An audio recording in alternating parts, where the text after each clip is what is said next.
कौन कहता है कि आसमान में छेद नहीं होता, एक पत्थर तो तबीयत से उछालो यारो। ये लाइन शायद कानपुर के इन तमाम बच्चों पर सटीक बैठती है। ये तस्वीर कानपुर के आनंदेश्वर मंदिर पर है और ये गंगा का घाट है। नाव में सवार तमाम बच्चे आपको दिखाई दे रहे होंगे। ये बच्चे कानपुर के गंगा पार, गंगा कटरी से इस ओर पढ़ने आते हैं।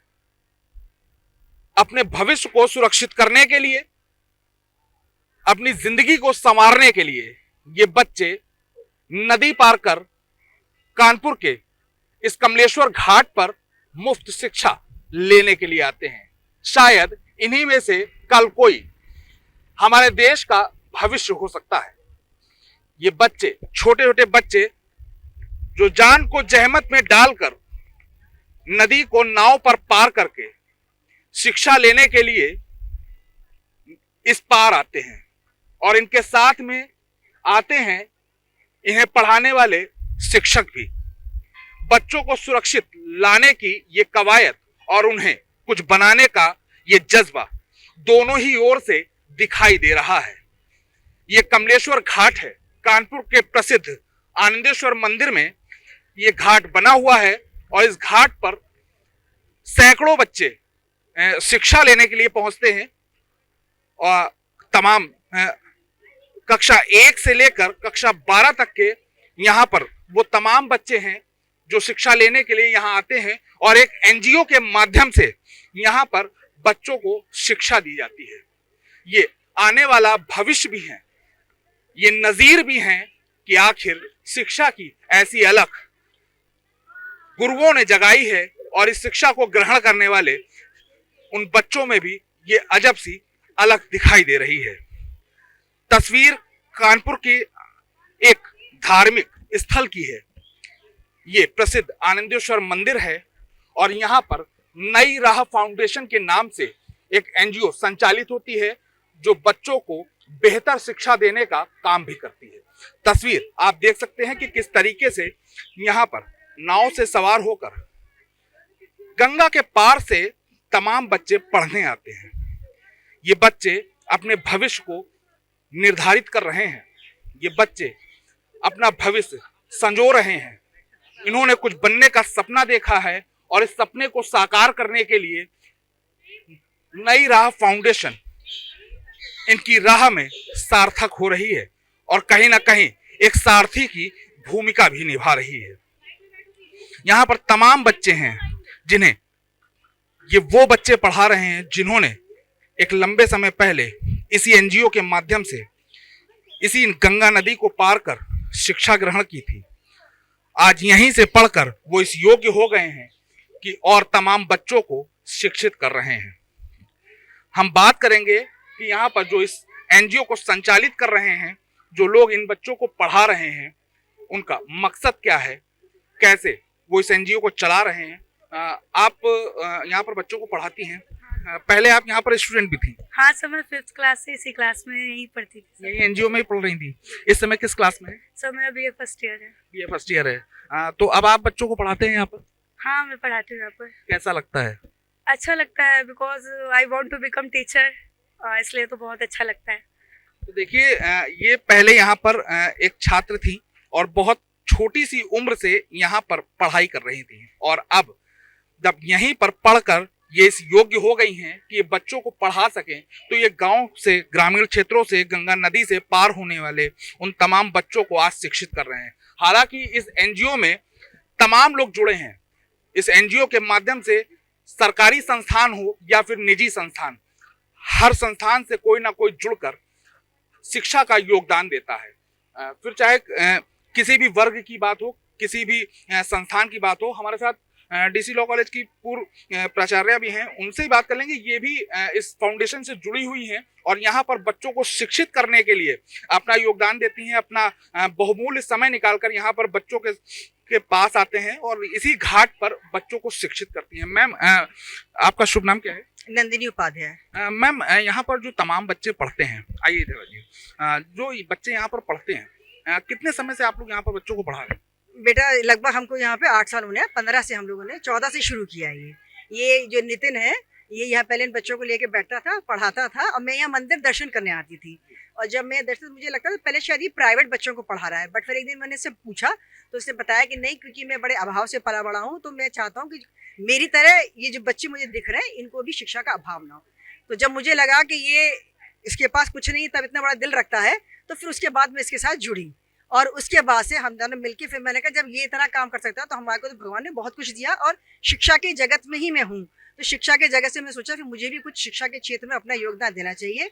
और उसके साथ फिर 1915 से मैं इसके साथ जुड़ी, और फिर कोशिश पूरी यही रही मेरी इसके साथ कि इस एनजीओ को हम चलाएं और जिस भी तरीके से सक्षम बनाए, ऊंचाइयों तक ले जा सके, ले जाने का प्रयास किया है।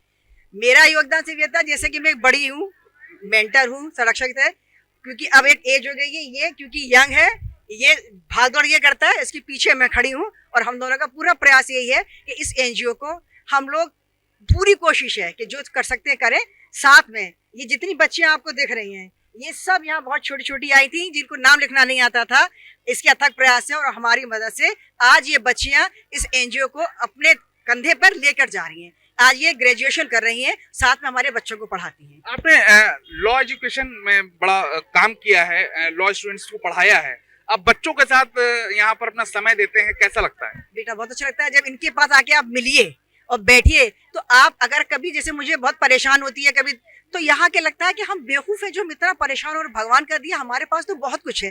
जब आप इन बच्चों के पास बैठते हैं, इनसे बात कीजिए, और जब इनसे आप बात करते हैं तो आपको लगता है कि जैसे कि आप तो भगवान का बहुत बड़ा हमारे ऊपर आशीर्वाद है। ये बच्चे इतनी अच्छी बातें करते हैं, इनके जो संस्मरण सुनिए, जिस बताएंगे कि अरे इनके पास कभी भी, आपको भी मैं आपसे भी रिक्वेस्ट करूँ, कभी आपको कोई परेशानी को दुख लगे तो आप जरूर इन बच्चों के बीच में आके बैठिएगा, तब आपको लगेगा कि भगवान का आशीर्वाद है। इन बच्चों के जो अभाव अगर आप सुनेंगे तो आपको लगेगा वास्तव में, कुछ बच्चे तो ऐसे हैं जिनके अगर वक्त घर में एक वक्त ही रोटी बन जाए तो बहुत बड़ी बात है। बट वही इसका प्रयास और हमारा मिलके कोशिश यही है कि इनको हम लोग कुछ बना सकें, जिससे कि अपने परिवार वालों, अगर ये कुछ बन जाएंगे तो अपने परिवार को ऊपर ले जाएंगे। साथ ही समाज में शिक्षा का अभाव बहुत है, और अब शिक्षा के अभाव की वजह से जो हमारा देश है उसके ऊपर यही है, अगर हम शिक्षित हैं, एक शिक्षक व्यक्ति बहुत कुछ, क्योंकि मानसिक विकास भी होता है, शारीरिक विकास भी होता है, और शिक्षा जो है वो हमारे को सोचने समझने, बड़ी अच्छी चीज, जिसे हमारे समाज में बहुत सारी कुरीतियां हैं, बहुत उन सब को रोकने में, समझने में सक्षम बनाता है। तो शिक्षा का अपना एक अलग महत्व है, इसका कोई भी जोड़ नहीं है। और मैं आपके इस माध्यम से कहना चाहूंगी कि आप अपने घरों में भी, जो भी यहाँ बैठे, जरूरी नहीं किसी एनजीओ से आप जुड़े, आप अपने परिवार में, आपके यहाँ काम वाले होंगे, उनके आसपास, अपने मोहल्ले में अगर आपने 2 बच्चों को भी शिक्षित कर दिया तो आपका जीवन सफल हो गया। तो देखिए, सरकार जहां एक ओर सब पढ़े सब बढ़े का नारा दे रही है, तो वहीं दूसरी ओर कानपुर के इस घाट पर एक शिक्षा की ऐसी अलग दिखाई दे रही है जो बिल्कुल अलग है। नितिन है, ये भी इसी फाउंडेशन का हिस्सा है, इनसे बात करेंगे कि आखिर बच्चों के बीच में ये अनोखी अलग आपने जगाई है। बड़ा संकल्प है इतने सारे बच्चों को पढ़ाना, गंगा के पार से बच्चों को सुरक्षित लेकर आना और सुरक्षित भेजना, और फिर यहाँ पर पढ़ाना। क्या लगता है, कैसे ये मन में ये बात आपके आई? ये दरअसल ये अपनी ही प्रेरणा से हमको मिला है। ये अपनी प्रेरणा हम इसलिए बोलेंगे कि मेरी मम्मी जो है चौका बर्तन करती थी घरों में, हमारे घर में वही स्थिति थी जो इन बच्चों के घर में रहती कि एक तो क्या खाना नहीं है, कभी रोटी है तो सब्जी नहीं है, तो इस तरह से चीज़ें हमने काटी हैं। ट्यूशन के लिए नेक्स्ट पढ़ता था तो ट्यूशन वहाँ स्कूल की बच्चों की फीस फ्री रहती थी, 2 रुपये पड़ती थी, लेकिन ट्यूशन की 300 रुपये रहती थी। तो ट्यूशन जैसा अभाव हमेशा से रहा कि ट्यूशन नहीं पढ़ पाते, तो हमेशा हम प्रोमोटेड पास हो रहे, ऐसे ही पास हो रहे, तो वो चीज़ें अभाव एक हमेशा से रहा कि बच्चों को शिक्षा के लिए ट्यूशन बहुत ज़रूरी है। तो दिमाग में रहा, किसी तरीके से 9-10 में हमने ट्यूशन पढ़ी, फिर 12th हमने मैथ से पास आउट किया, एजुकेशन से फिर हमने एमए किया हुआ है, फिर हमने एलएलबी भी किया हुआ है और अभी बीएड कर रहा हूँ। अच्छा, इस एनजीओ के माध्यम से यहाँ पर इन बच्चों को पढ़ाने के तमाम लोग आते हैं, मतलब फिर वो चाहे किसी सरकारी संस्थान में काम कर रहे हो या निजी संस्थान में, तो ऐसे कितने लोग हैं जो अपना अपना सहयोग देते रहते हैं समय समय पर? जी, ऐसे हमारे पास बहुत सारे लोग हैं, जैसे कि माँ जी हैं, हम इनको नंदनी माँ जी बोलते हैं, क्योंकि माँ जैसे हम लोग का संरक्षण करती हैं।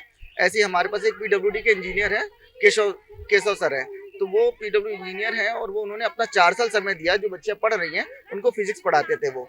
और ऐसे ही एक हमारे पास नौबस्ता से सर आते थे, तो वो केमिस्ट्री पढ़ाते थे, उनका इस समय एमपी एम्स में सिलेक्शन हो गया है, तो वो चले गए हैं। ऐसे ही एक हमारे यहाँ डेटा साइंस से एसबीटीआई में डेटा साइंस से एमएससी कर रहे थे, हर्ष नाम है उनका, तो वो भी पढ़ाते थे हमारे यहाँ। और ऐसे करके बहुत सारे लोग जुड़ते रहते हैं, जो कोई इंग्लिश पढ़ाता है, कोई कुछ, तो इस तरह सब लोग अपना फ्री सहयोग देते हैं। यहाँ पर सिर्फ हम लोग 10 तक के बच्चों को पढ़ाते हैं, बल्कि 9 तक ही। बाकी 10th वाले बच्चों को हम लोग रूम पर पढ़ाते हैं। एक हमारा रूम है, वहीं पर बच्चों के लिए अभी पिछले साल से हमने एक कंप्यूटर क्लास भी शुरू करी है, जो कि बच्चों के लिए निःशुल्क है, जो कि निःशुल्क है। और हमारे साथ हमारे मित्र हैं, बचपन के मित्र हिमांशु गौतम, ये हमारे यहाँ 12th के बच्चों को पढ़ाते थे। ये हिमांशु हैं। तो ये देखिए यहाँ पर बहुत सारे लोग हैं जो एनजीओ से जुड़े हैं। हिमांशु हैं, ये भी यहाँ पर बच्चों को शिक्षित करते हैं। हिमांशु, कितना अच्छा लगता है, पहले तो ये जानना चाहूंगा। हाँ, अच्छा तो लगता ही है। और जिस अभाव में हम लोग जिए हैं, उस अभाव में ये भी बच्चे उसी तरह से जी रहे हैं, तो बस हम अपना अभाव इनके साथ शेयर कर लेते हैं। क्या लग रहा है ये आने वाले समय में हमारे देश का भविष्य भी इन्हीं में से कोई निकल कर आएगा? हाँ, तो कहा जाता है ना, बच्चे ही देश का भविष्य हैं, तो यही आगे चल के बढ़ेंगे, पढ़ेंगे, लिखेंगे और आगे कुछ अच्छा ही करेंगे। तो देखिए बच्चों को पढ़ाने की ये अनोखी जो अलख है, ये कहीं ना कहीं एक बड़ा संदेश दे रही है कि जहां लोग शिक्षा के लिए महरूम होते हैं, हर घर तक शिक्षा नहीं पहुंच पाती। सरकार भले ही लाख प्रयास कर रही है, बावजूद इसके कुछ लोग महरूम रह जाते हैं। लेकिन यहाँ पर जिस तरीके से बच्चों की संख्या दिखाई दे रही है, उससे अंदाजा लगाया जा सकता है कि ये जो अलग है, ये अपने आप में बिल्कुल अलग है। क्योंकि सब पढ़े सब बढ़े के नारे को शायद ये तस्वीर कहीं ना कहीं दर्शाती है कि वाकई में शिक्षा के स्तर क्या है। एक यहाँ पर बच्ची और है, वो भी यहाँ पर बच्चों को शिक्षित कर रही है। उन लोगों से भी बात कर लेंगे कि बच्चों के बीच में पढ़ाई के लिए जब आप लोग पहुंचते हैं तो कैसा लगता है? आप भी गंगा पार करके ही आती हैं? जी सर। क्या नाम है आपका? नैन्सी राठौर। नैन्सी, कितने समय से आ रही हैं? यहाँ से करीब 7 साल हो गए। 7 साल हो गए। पहले यहीं पर पढ़ती थी आप? जी सर, यहीं पर पढ़ते थे और मैं 6 में थी जब आई थी। जी मैम। आज आप क्या कर रही हैं? अभी तो मैं बीए फाइनल कर लिया है, तो अब अपने ही गांव के बच्चों को यहाँ पर पढ़ा रही हैं? जी सर, मेरे गांव के बच्चे हैं और कुछ यहीं के भी बच्चे हैं। तो कैसा लगता है बच्चों के बीच? सर बहुत अच्छा लगता है पढ़ाने में। क्या बनना चाहते हैं? सर मेरा तो मन था सिविल सर्विस करने का, पर अभी खैर टीचिंग कर रही हूँ। अभी टीचिंग कर रहे हैं। भविष्य के लिए सिविल सर्विस के लिए सोचा है। जी सर। इसके लिए तो देखिए, फिलहाल हर किसी का अपना सपना है, हर कोई कुछ बनना चाहता है, लेकिन उस बनने की राह में बहुत सारे रोड़े भी आते हैं। लेकिन बच्चों की ये जो जिद है, बच्चों का जो संकल्प है और उन्हें पढ़ाने वालों का जो मन है, जो उनकी प्रेरणा है, वो कहीं ना कहीं इस बात को दर्शा रही है कि पढ़ने की ना तो कोई उम्र होती है और ना ही पढ़ने के लिए स्कूल की जरूरत। जहां पर भी शिक्षा मिले वहां पर ग्रहण कर लेना चाहिए। तो यही एक तस्वीर है जो गंगा के घाट पर शिक्षा की एक अनोखी पाठशाला आयोजित की जाती है, जहां पर नदी को पार करके सैकड़ों बच्चे शिक्षित होने कानपुर पहुंचते हैं।